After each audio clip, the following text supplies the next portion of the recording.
Hello दोस्तों, मेरा नाम है Sunny and I am your mentor in this journey of learning Python. अगर आपका कोई भी डाउट हो तो आप मुझे कांटेक्ट कर सकते हैं, but only for educational doubts ना। So take your pen and start framing it in your own language. First of all sorry for my voice, actually मेरी तबीयत ठीक नहीं है, सो आज के लिए थोड़ा सा एडजस्ट कर लेना।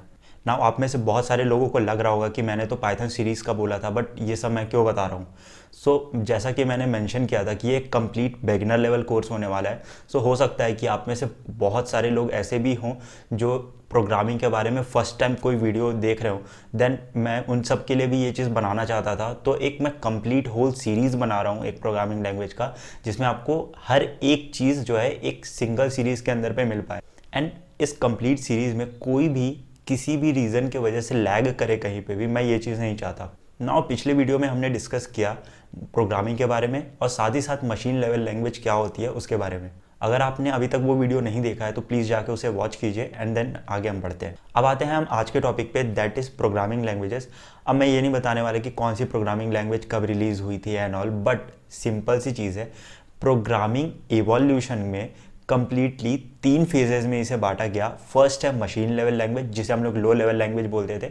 सेकंड है असेंबली लेवल लैंग्वेज, जिसे मिडिलवेयर लैंग्वेज बोलते थे। एंड थर्ड है आपका high level language.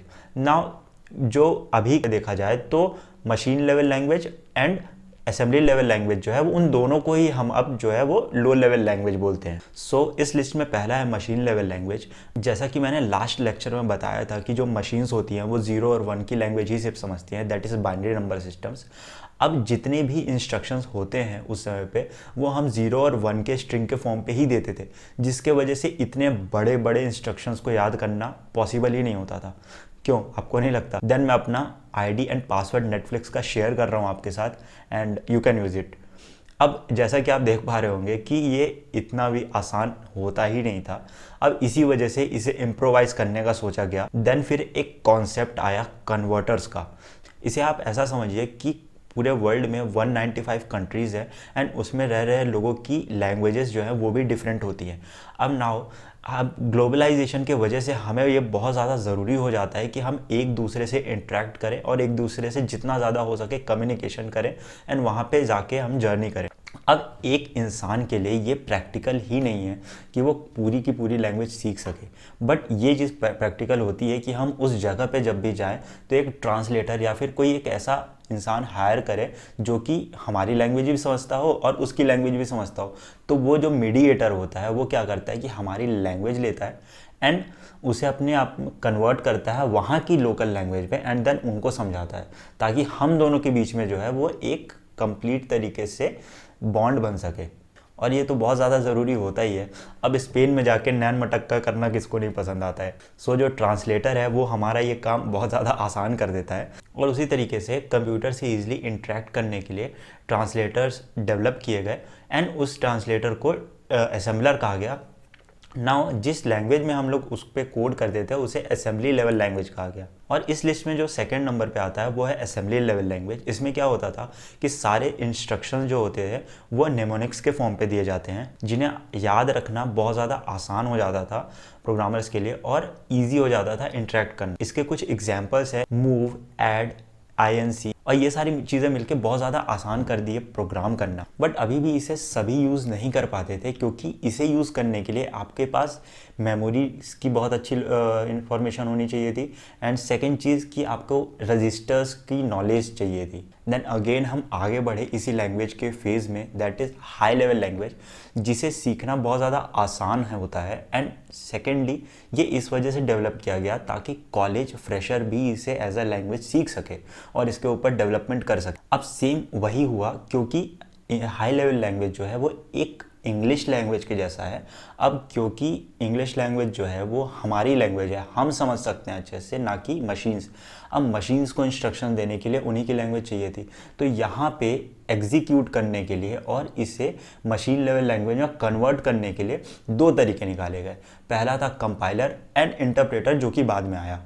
Now compilers क्या होते हैं? कंपाइलर्स हाई लेवल लैंग्वेज को मशीन लेवल लैंग्वेज में कन्वर्ट करते हैं, साथ ही उसको कन्वर्ट करने से पहले वो चेक करते हैं कि वहाँ पे कोई एरर तो नहीं है। अब एरर का मतलब क्या होता है कि मैं छोटी सी लाइन में बता देता हूँ कि अगर आप अपनी लैंग्वेज में कोई बात बोल रहे हैं एंड जो मीडिएटर है, जो कंपाइलर है, चाहे जो ट्रांसलेटर है, वो आपकी लैंग्वेज या फिर आपके उस पर्टिकुलर वर्ड को जो है नहीं समझ पा रहा है कि मैं इसे कैसे कन्वर्ट करूं मशीन लेवल लैंग्वेज में और उसका क्या मतलब निकालूं, तब वो वहां पे एक एरर जनरेट कर देता है।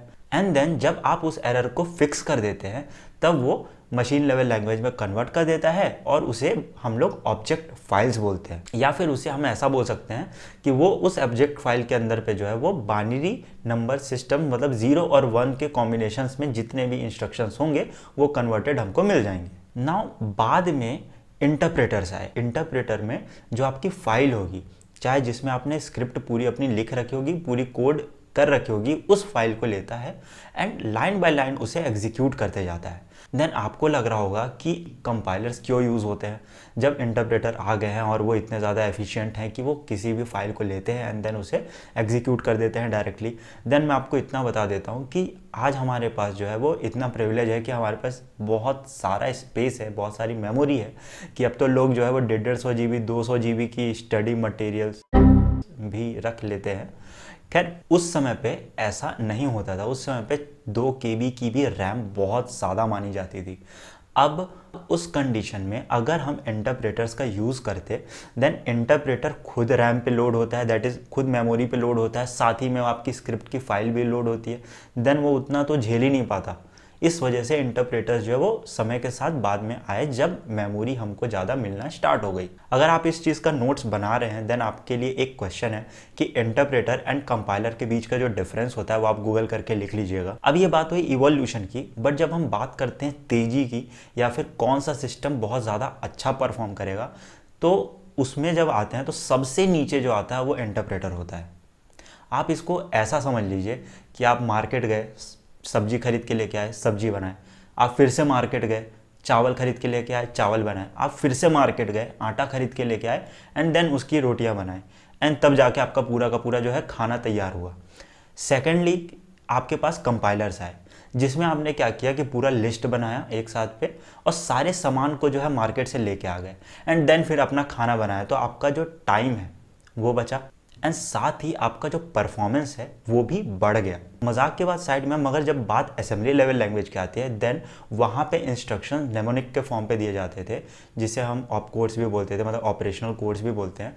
देन वहाँ पे क्या होता था कि एग्जीक्यूटेबल इंस्ट्रक्शन जो होते हैं, जिसे नेमोनिक्स हम लोग बोलते हैं, वो सीधे सीधे रजिस्टर्स पे काम करती थी, पर्टिकुलर मेमोरी लोकेशन पे काम करती थी और उस वजह से वो बहुत ज़्यादा फास्ट हो जाता था। बट इसका ड्रॉबैक यहीं पे निकल के आता है कि आपको एक अच्छी मेमोरी की नॉलेज होनी चाहिए। बट इसका मतलब ये नहीं है कि आज असेंबली लेवल लैंग्वेज जो है वो यूज़ नहीं होती है। बहुत सारी कंपनियां जो हैं वो आज भी असेंबली लेवल लैंग्वेज जो है ये यूज़ करती हैं, लाइक सी लैंग्वेज को यूज़ करती हैं बहुत सारी कंपनियां भी। जब आपको फास्ट एग्जीक्यूशन स्पीड चाहिए, जब आपको बेटर मेमोरी मैनेजमेंट चाहिए, तब इस चीज़ की बहुत ज़्यादा नीड आने लगी। और आखिरी में आता है मशीन लेवल लैंग्वेज। और आप इस चीज़ को ऐसा समझ लीजिए कि आप स्पेन गए और वहाँ पे आपके मनपसंद महिला या फिर पुरुष से आप बात करने गए और आपको पता चला कि अरे उनको तो हिंदी आती है। तो फिर तो ना, इस वीडियो में मैंने प्रोग्रामिंग लैंग्वेजेस में हुए इवोल्यूशंस के बारे में इंफॉर्मेशन देने की कोशिश की है, जिसमें हमने देखा मशीन लेवल लैंग्वेज जिसे लो लेवल लैंग्वेज बोलते हैं, मिडिल लेवल लैंग्वेज जिसे हम लोग असेंबली लेवल लैंग्वेज बोलते हैं एंड हाई लेवल लैंग्वेज। सो हम मिलते हैं आगे की क्लास में, तब तक के लिए बाय बाय।